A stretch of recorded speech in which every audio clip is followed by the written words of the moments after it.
Well, hey there, it's Pastor Peter, and I wanted to take just a few minutes to remind you of something this week. I was reading a passage in Philippians today that I've read 100 times, maybe even 1,000 times. All right, that's an exaggeration, but still seriously, I've read this passage a lot.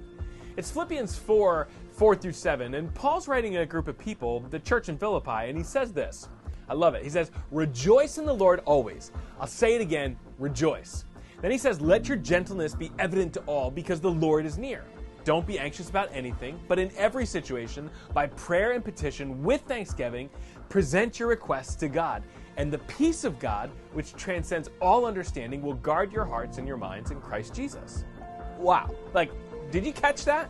Paul says to rejoice in the Lord always. Sometimes I have a hard time rejoicing and having a good attitude if the weather's too hot, right? It's about 95 degrees every day here in Florida, and I'm supposed to rejoice in that? It's too humid for rejoicing, right?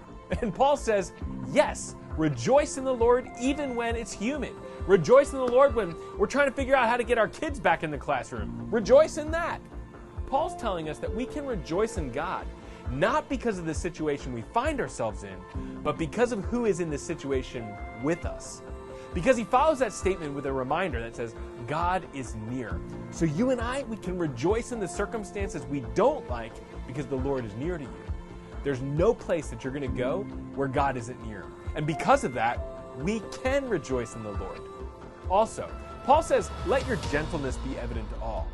The other day, somebody posted this chart about identifying all the things that the number 3s on the Enneagram go crazy over. Well, where are my 3s at, right? I'm one of them. One of those things is that slow drivers drive us crazy. I lack gentleness when I get behind a slow driver. Paul says, even then, we should be gentle. And some of us are so tired and worn out on life right now that it's all we can do to remain gentle. So let me encourage you, keep it up. Stay gentle with one another. Be patient, be kind. Because Paul says, whatever else you're going through, bring it to God in prayer. Because he's near, which means he's listening. He's always within earshot. So let your request be known. Tell God.